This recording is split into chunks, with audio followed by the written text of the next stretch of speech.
Hello and welcome. Welcome to Hood Parenting on YouTube. I'm your host, Yasheka Foster.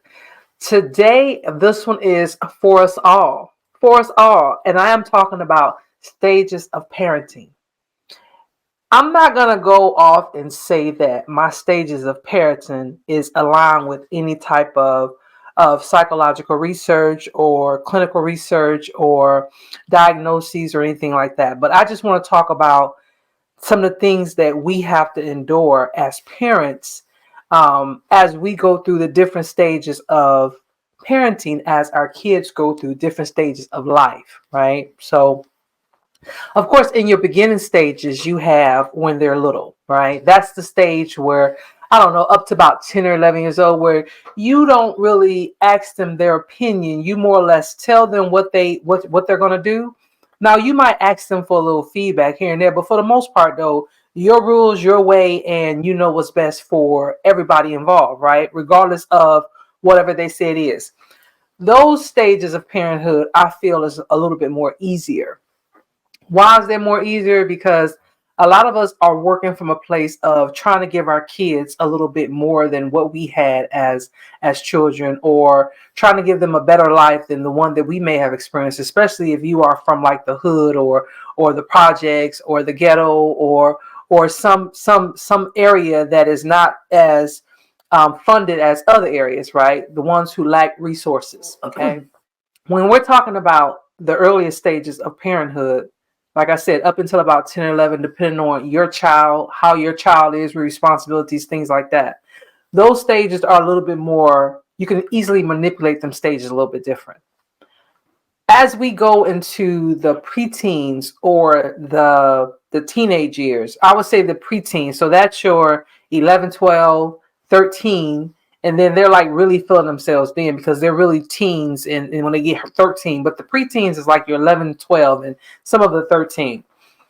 Now it's almost like a completely different person. At this point, most of them have went through their stage where they went through puberty, and they're like, okay, I am man or woman, I am a girl or boy, like I'm a man, I'm a woman, I'm really a girl or boy, but I'm a man or I'm a woman, depending on what they're yelling, and can't nobody tell them nothing. That stage, when it comes to parenting, you try to make sure that you keep a balance between what you want to give them versus what they deserve versus what you want them to have, and make sure they don't become so entitled or so like unappreciative of what's going on that we kind of dabble in the middle, right? But I think about that whole, what is too much to a child, because we know what is too little. If we give them too little of material things, or too little of love, or too little of attention, or too little of whatever, we see the repercussions behind that. But then when people say that you give a child too much, I don't really believe that is, I think that particular thing is subjective. To say that you give a child too much, or I don't want to give a child too much, I think that is subjective. And here's why I believe it's subjective. Everybody's tolerance of what's too much is different. For example, you may have someone who says, well, when I was 16, my parents made me buy my own car, and I bought myself a hoopty, and I'm fortunate enough to be able to, buy it myself. And so we find some type of whatever in that.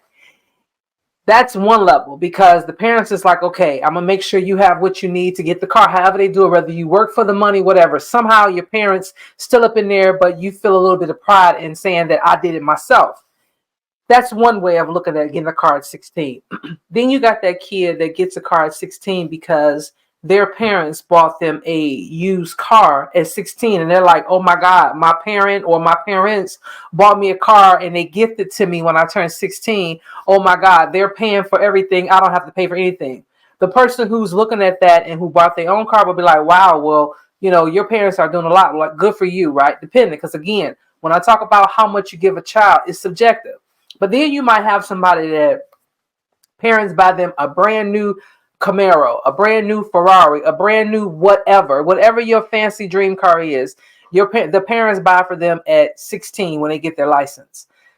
Somebody on the outside looking in will be like, okay, well, are you giving your child too much? But it depends. For me, it depends. I believe it's subjective. And so I won't say what's too much for a child, but I know that there is a such thing as giving a child too little. So that's what you experience them. That's what you experience with them when they're in that preteen of life, right? And then as a parent, like you want to find that balance. You want to make sure that you're not doing too much, still keeping everything like understanding like, hey, you need to understand that money don't grow on trees, right? Or shall I say, yeah, it don't grow on trees. Now, my little daughter, she says some things like, well, mama, money is made out of paper and therefore, it's made of trees. And I have to let her know, honey, please stay in your child's place, okay? Because money doesn't grow on trees, when they are that preteen age or that teenage years, those early teenage years, you are really battling that, trying to keep a balance or try to keep in a place where they're not being spoiled, as we call it, or unappreciative, or act like they're entitled or somebody owes them something or something like that. Then they get into those teenage years, and this is when you start to prepare them for college, or you start to prepare them for that next step of adulthood or early adulthood, when they're no longer a child and they have to make decisions. They have to be more independent of themselves and being responsible. And now you need to do this, and now you need to do that. And that's a tough stage. For most parents, it's a tough stage because it's like you're trying to hold on to them and then you're trying to also let them go. Right. So it's like you're monkey bar in the process. You're like, okay, I want them to move forward. But as a parent, you're trying to still hold on to them because you're afraid that if they fall, then they may not be able to recuperate, right? Because we all think about that. We think about, if my child falls now, will he or she be able to get back up? And I think that that's something that a lot of us parents struggle with. Somehow we take accountability for what our kids do or don't do. So if they go out here and they do like amazing things, we're the first to say, oh my God, look what my child did. But when they do something that you feel that doesn't go against, or excuse me, doesn't go with what your plan was for them, because remember, we make plans for our kids long before they know what a plan definition is.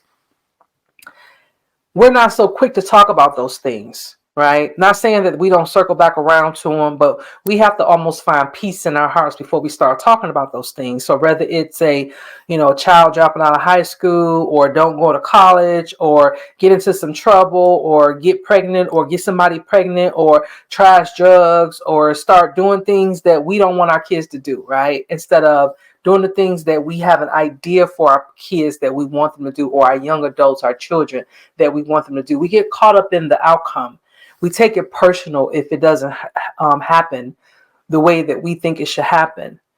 So I think that that's that stage, that young adulthood, where we are parents. We really start to, did I do right by my children? Because now it's like, this is where you're being tested. And I know no one's judging, or shouldn't no one judge, but I know that you feel like you're being tested. Like, in other words, this is where I can show what I've done as a parent. Like my children are my children going to carry on. They're my legacy. So how they turn out sometimes is indicative of what I've done or what I leave behind on this earth. And so sometimes we really get caught up in all of that. We really get caught up in the outcome of that when we shouldn't, right? Because as parents, we give birth to children, right? We have children, we create children, we procreate children, but they don't belong to us. And I think that that's sometimes we forget that. And then as they go into adulthood, we get caught up in that, did I do enough? Should I or shouldn't I? And if I maybe should have did this back then, maybe this would turn out this way, right? But here's the thing. None of us know. There's no one size fit all to parenting. It's not. It's not. Every parent is different. Every child is different.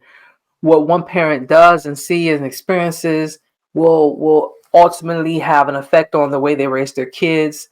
the way that kid experiences that said whatever is going to have an effect on him or her or they as they go through life. Like it's just so many things that there's no one size fit all. There's so many levels to parenting. There's so many different just layers and levels and oh my God, and there's nothing that here that we can say that if I do this, this will happen, right? It's not like a degree plan. It's not like a success plan or if I want to do this, I need to do these things in order to get here. Parenting is a little different. Parenting is that you try to keep what you have been taught when it comes to basic human needs, making sure that they are fed and clothed and have shelter and some of their needs and desires are met, things like that. And then of course you abide by the rules of the world, no abuse, things like that. But then you think about, okay, well, I want to give them a little bit more. So if I came from a place of not so like a place of where I didn't have a lot growing up, that I want my kids to have just a little bit more than I had, right? And so you start doing things that's the goal. No matter what happens, that's the goal. And how do you meet that goal? How do you meet that objective? And it's not always pretty. It's not always pretty. As parents, we go back and we think about, what did I do wrong? How could I have done some things differently? What if, what if, what if? I have had so many conversations with parents who have been through different situations with their children. I mean, from some of the most triumphant things into some of the most just troubling or traumatic things or awful things. Like I've talked to parents who've been through some things when it comes to their children, like burying their kids way too young, things like the most extreme. Okay, going to jail for different things, just whatever you could think of, right? Drug usage, um, having a lot of children young. I mean, there's no shortage of parents that are going through things with their kids. There's no shortage of it, especially I would say us Gen Xers, as our kids are young adults now, and we're trying to bring together all the generations that came before us and make it a little bit better for our children up under us. And it's like we don't know what we're doing. But the reason why this video is for us all is because I just want to make it clear as parents that there's no secret ingredient. There's no book that gives you, if this happens here, go here, turn to page 33, and if this is 33, then flip the page to page 67, and so on and so forth, like a chart that follows you. Now, how you look at those health journals, if you're experiencing this and this and this, turn on this page. If you got this, turn on this page. Parenting is not like that. There's not a book that you send through and a guide that'll help you through it. And Lord knows the children aren't the same. The parents aren't the same. How we perceive things aren't the same. How, just we do things. Because even in parenting, you will be judged by others. You will look at some things and you're like, why did I do that? And oh my God, could I do that? And I'm gonna give you guys an example. My youngest son, when he was in the 6th grade, this was right after he found out that his dad and I were divorced. And he understood that, okay, now my parents are going to be living in two different households. Well, that particular school year, that 6th grade school year, it was tough for him. There was a lot that was going on. It was tough for him. I was paying a lot of money per month for him to be tutored. And it just seemed like it still wasn't enough. And so by the time that 6th grade year was over, whatever, they said that either he completes these 2 or 3 classes in the summertime, or he has to repeat the 6th grade. And so it was a lot, because I felt like I should be able to fix his problems. I felt like, I'm mom. I can do everything. Like, I've done some things. I've been through this before. I've been through a divorce before. I got this. Right? There's nothing that my son can go through that I can't fix for him. But I couldn't fix that. And so that particular summer, he begged me, because he visited his dad for the summer. He begged me. He said, "Mom, I want to go to my dad's house for this upcoming school year if I have to repeat the sixth grade, because I don't want my friends to see me having to go through the sixth grade again." And so in my mind, there was no way possible I could allow my son to go and stay with his father. Because if he stays with his father, then I have to admit that I somehow failed, because I took it personal. And it wasn't. He was going through his own thing. He was going through his own trauma of understanding that his parents are now divorced. He was going through his own understanding of school and who he would like. There was a lot that I took it personal for me. But here's why I tell this story, because when I say about we will be judged sometimes about some of our decisions when it comes to our kids, because no one else will see what we see, because no one knows our kids the way we know our kids. That particular school year, my son was scheduled to fly back to town that Saturday. It was the summer. That Monday, school was to start in this area, which means he had about 2 days to get in. I had already started school shopping, doing things or whatever. So making sure school was good to go. He was going to fall back in that Monday to start school. Well, he was scheduled to fly from his dad's house that Saturday. That Friday, he begged me and he begged me. Him and his father begged me to let me allow him to stay for the school year instead of bringing him back to the state that we were in. And I was talking to a friend of mine, and my friend said to me, they said, "Yasheka, you've tried everything else and you have not tried this, but you have not tried this, allowing your son to stay with his father." That was a lot. That was a lot for me to process, right? Because I took it personal. Was it really personal? Why did I make that about me? But I look at my son now, and I am so glad I made that decision, because that was many years ago. He's already in college now. He's in his second year of college.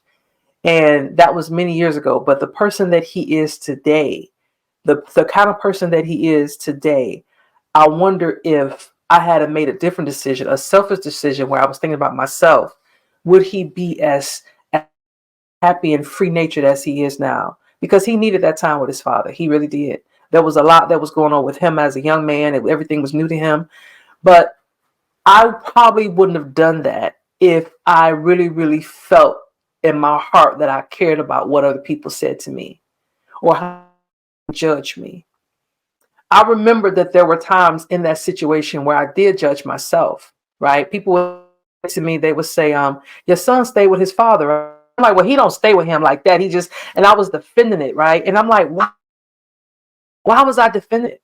The truth of the matter was he was with his father because that's where he needed to be at. It had nothing to do with me. It had no reflection me as a parent. It had no reflection of if I failed or succeeded when it came to, listen, I kept them alive and I kept them safe. I kept them, like, I did the basics, like, and a little bit more. They went to Disneyland.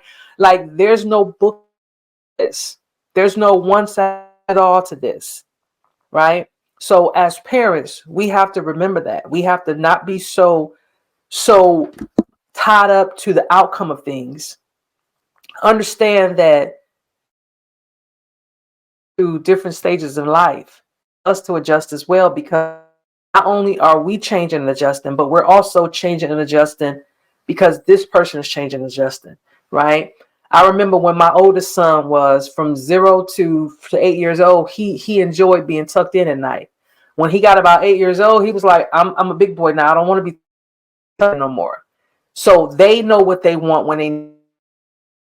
We have to give them that leeway. We can't through life, because then they're going to always depend on us to make decisions for them. At some point, we have to give them a little bit of responsibility to make some decisions for themselves. So that means that as parents, sometimes we have to step back.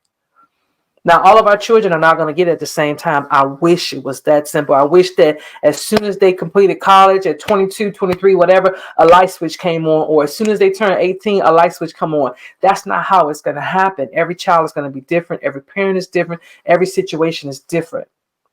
But if we just talk about it and we're more open and we're more understanding, and we realize that we are all on a journey together. We all have biases to overcome. We all have trauma to overcome. We all have things that have been put in our heads that we have to pass these things to our children, right? All of it. these children process it. Then they hear what they hear from the streets. And every generation, they get smarter and smarter and smarter. The things that these kids are doing today, we could have never done at their age many years ago. It's because social media allows it, the internet allows it. They're more advanced. So even we can't keep up. So because we're changing, we're trying to keep our heads here to keep ourselves going and progressing. We're also watching our kids grow through the same thing into this changing world. It is a dynamic shift for everyone involved. But if we just remember that they're going to be who they are, these are the stages of parenting. You're going to be who you are. These are your stages of parenting. It's not going to line up. Sometimes we have to disconnect. Sometimes we have to make decisions. And this is what parenting is. Sometimes we have to make tough decisions because you know your child better than anybody else knows your child. So when it comes to the decisions you have to make, don't feel like you have to make it based on other people's opinion of you, because you don't. That is your child. You know what's best for your child. And it's not going to always be what everybody else agreed to, right? Because those kids do different things in life. You do as well. But you, as an adult, have to always set boundaries, especially when they become adults themselves. Once they're out of college, they become grown and all that kind of stuff. There's boundaries. You have to respect them as an adult. They definitely will respect you. Have to respect you as an adult. Even if they don't like you, they have to respect you. That's just my opinion. I'm old school. Okay, I'm old school. I know people say, well, what about this and what about that? And your parents, we can what if this thing all day long when it comes to children respecting their parents. We can what if it all day long. But in my book, it's just that simple. Children respect their parents. If they don't like their parents for whatever reason, once they become adults of their own, then hey, don't deal with them. But don't disrespect your parents. That's it. Don't disrespect, because what happens is it's a cycle that continues and continues and continues. And your children are going to do it to you, and their children are going to do it to them, and it's going on and on and on and on. And why? So at some point, what we doing? So children respect your parents, but parents also respect your young adult children. They have an opinion. Sometimes it's not going to line up. Sometimes you have to set the boundary. You have to stop being so emotionally involved, because sometimes we want to solve everything. We want to be the person that fixes everything in our kids' life. But these people, these young adults, they have to go through these trials and tribulations on their own. And so, of course, whenever I talk, it's always from a place of what's going on in the world, if not from my personal, and it might be both, just depends on what day of the week it is. If this is your first time joining me, make sure you subscribe and turn on your notifications so when I post a video Friday, you'll be sure to know. Watching Hood Parenting again, I'm your host, Yasheka Foster, and I'll catch you guys in the next one. Bye.